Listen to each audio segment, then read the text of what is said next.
Qu'est-ce qui t'a pris en anglais? Nous allons voir 4 traductions. C'est lorsque l'attitude d'une personne est inhabituelle ou inattendue. Son comportement a changé soudainement. On lui demande « Mais qu'est-ce qui t'a pris? Qu'est-ce qui t'arrive ?» Première traduction en anglais. What came over you? What came over you? Qu'est-ce qui t'a pris? Pourquoi tu as agi de cette manière inhabituelle? Voici un autre exemple de phrase.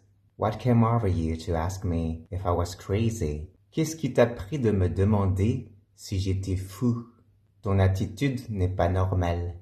Maintenant, je vais m'excuser à la personne. I don't know what came over me. Sorry. I don't know what came over me. Désolé. Je ne sais pas ce qui m'a pris. Je ne sais pas pourquoi j'ai agi de cette manière.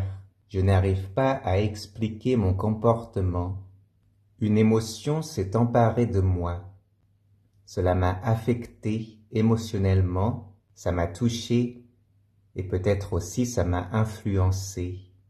Maintenant, si l'effet est toujours présent et continu, on pourra dire « What's come over you?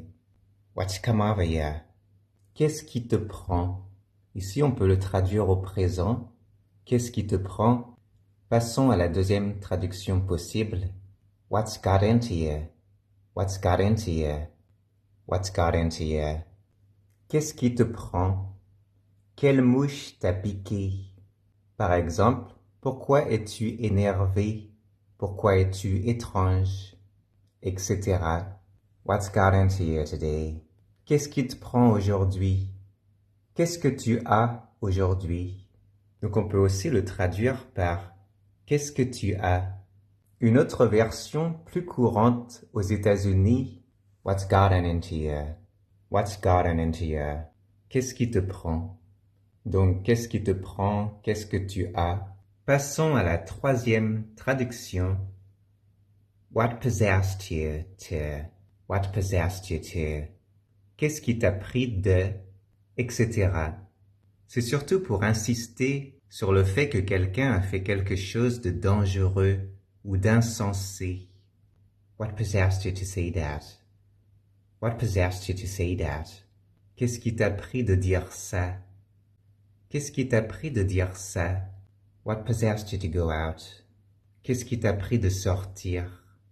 Par exemple, qu'est-ce qui t'a pris de sortir en boîte de nuit alors que tu savais très bien que c'était dangereux, que les gens se bagarraient là-bas? What possessed you to go out? Qu'est-ce qui t'a pris de sortir? Si je me fais une réflexion à moi-même, je me suis dit, mais qu'est-ce qui m'a pris d'acheter ça? C'était une folie. What possessed me to buy this? What's possessed me to buy this? Je me suis dit, qu'est-ce qui m'a pris d'acheter ça?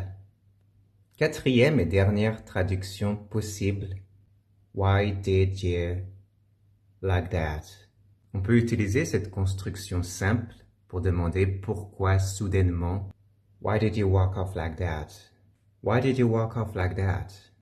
Qu'est-ce qui t'a pris de partir comme ça, soudainement? Et voilà que se termine cette vidéo. Il y a sûrement d'autres traductions qu'on pourrait utiliser, mais j'espère que ça vous a plu et intéressé. En attendant, je vous dis à la prochaine vidéo.